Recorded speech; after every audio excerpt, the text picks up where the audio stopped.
Continuamos con Ciro Gómez Leiva por la mañana. Bueno, estamos conversando con Genaro Villamil sobre su libro La caída del telepresidente, de la imposición de las reformas a la indignación social. Tú hablas también en algún momento, este libro lo has de haber terminado de escribir, ¿qué? ¿Por febrero, marzo? Marzo 2015 fue el cierre. Bueno, porque dices, la elección de junio va a ser plebiscitaria, tú usas ese término, sí, en el libro, y de alguna manera dejas ver que puede venir un gran voto de castigo al presidente Peña Nieto, ¿no? Y pones una serie de afirmaciones, por acá las tengo subrayadas y todo. Dices, los comicios del 2015 serán plebiscitarios frente al telepresidente. Luego hablas de que el presidente y su gobierno optaron por cobrar venganza contra el equipo de Carmen Aristegui. Hablas de omisiones, etcétera, y pues no le fue tan mal al presidente. No fueron podemos tan decir que le fue, no podemos decir que fue una gran victoria, una gran elección, pero no sale como el gran derrotado el presidente Peña Nieto esta elección. No estuvo tampoco en las elecciones, sí. Es decir, hubo ya analizando justamente este proceso electoral en la revista Proceso, pues la discusión era si eran o no plebiscitarias. Y días antes del 7 de junio el balance, lo que uno veía es que se cuidaron mucho, de que, sobre todo el PRI, de que no estuvieran las reformas de Peña Nieto en el debate. Son las clásicas elecciones intermedias en donde operan las estructuras territoriales y opera más el voto inmediato, sobre todo en elecciones a gobernador, ¿no? Sí. Donde hay disputa por alcaldías o por gubernaturas. Sonora, San Luis Potosí, Nuevo León, así es, Colima, Michoacán, Guerrero incluso, ¿no? Tú dices, bueno, no puede haber voto de castigo hacia las reformas de Peña tan claramente en Guerrero, donde triunfa el PRI, ¿no? Sí. Pero sí, evidentemente hay un voto de castigo hacia ese modelo de gobierno del PRD, de Ángel Aguirre, sí, y de Iguala, sí, y todo esto, ¿no? Es decir, yo creo que operaron otras cosas. Y hay un voto de castigo contra el PRI de los Vallejo en Michoacán.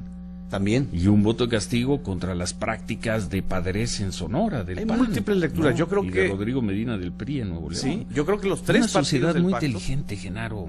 Sí. Que no te compra lo que le pones en televisión.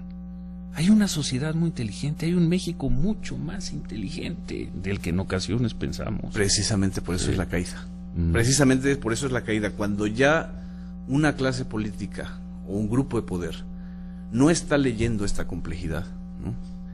Y te quiere maquillar nada más la realidad, entonces te enfrentas a fenómenos como los que estamos viviendo en este 2015. Es decir, el fenómeno Bronco no te lo puedes explicar única y exclusivamente con una sola variable, ¿no? No puedes decir, no, es un experimento de Peña Nieto, o es un experimento del PRI. No he escuchado esas versiones. No, hay un agotamiento social también en Nuevo León frente a lo que ha ocurrido, o sea, frente a la violencia que viene desde la época del sexenio anterior, frente al desastre de Rodrigo Medina. Y vemos el caso Morena, por ejemplo, ¿no? Como un partido que no tuvo los recursos que tuvo el Partido Verde para estar en medios masivos, como lo estuvo el Verde durante 6 meses, obtiene más votación que el Verde. ¿Qué te está diciendo eso también? Que efectivamente el poder de la televisión para determinar el voto ya no es tan fuerte como era antes, ¿no?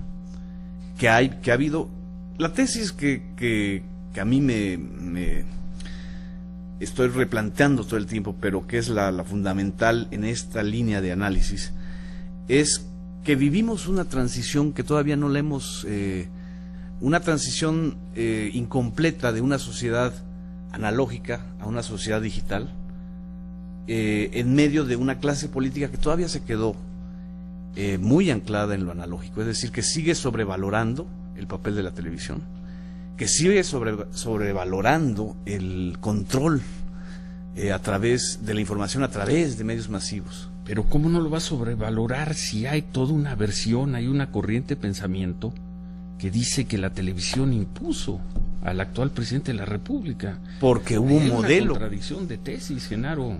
Porque hubo un modelo, Ciro. Hubo un modelo y que fue exitoso. Fue exitoso. Justo el modelo Peña Nieto replica lo que sucede con Fox en el 2000. Pero en el momento más delicado del cambio generacional y del cambio tecnológico y del cambio también de audiencias analógicas a digitales. Ese es justamente ese sector que se ha vuelto muy crítico hacia Televisa, hacia Peña Nieto en redes sociales, ¿no? No es la mayoría de la población, no es todo.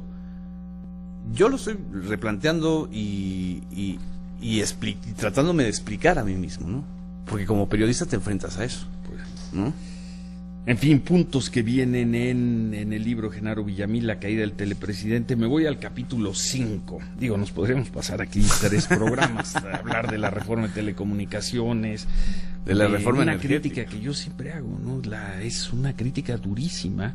Está bien, porque es una empresa muy poderosa que se hace a Televisa, pero a Televisión Azteca, rarísima vez, ¿no? Se le critica.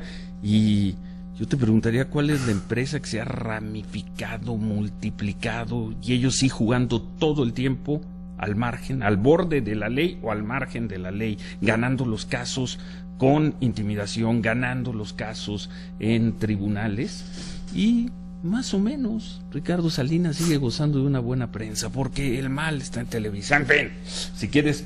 Bueno, a ver, te quedaste con ganas de decir algo. Es que yo quería haría una entrar analogía al capítulo 5. Yo te haría una analogía porque es interesante. Sí. El Televisa es como el PRI y Partido Verde y TV Azteca es como el Partido Verde. Es decir... Híjoles, en capacidad económica se me hace que el que es más cercano al PRI es Ricardo Salinas Pliego, ¿eh? Hablando de televisión, no de individuos, ¿no? Bueno, no, como empresario, pues Ricardo Salinas Pliego efectivamente rebasa, pero la estructura de poder de Televisa es infinitamente superior a la de TV Azteca. En televisión, sin duda.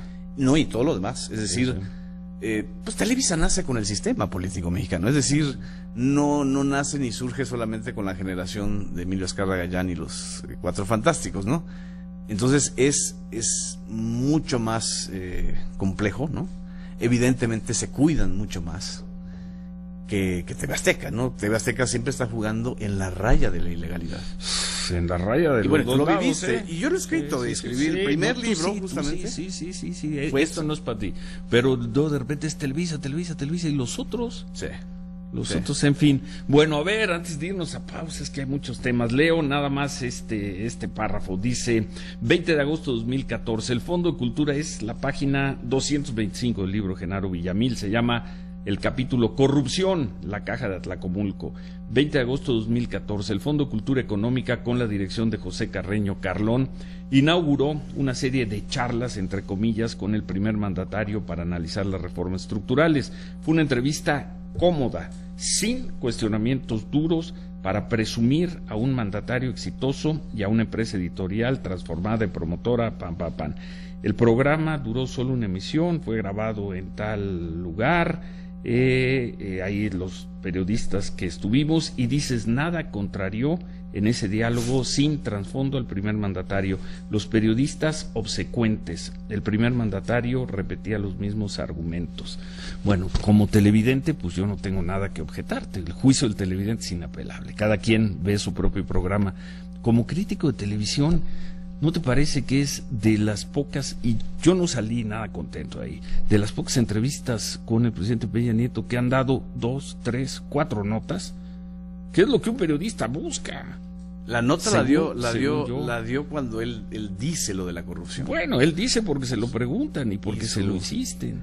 ¿No? La dejamos ahí. Es que sí, aquí tenemos reloj de hierro en fórmula. Claro. Hacemos una pausa y vamos a escuchar a Genaro Villamil sobre ese programa y también sobre el caso de Carmen Aristegui. Perfecto. ¿No? Hacemos pausa, 9:34. Volvemos.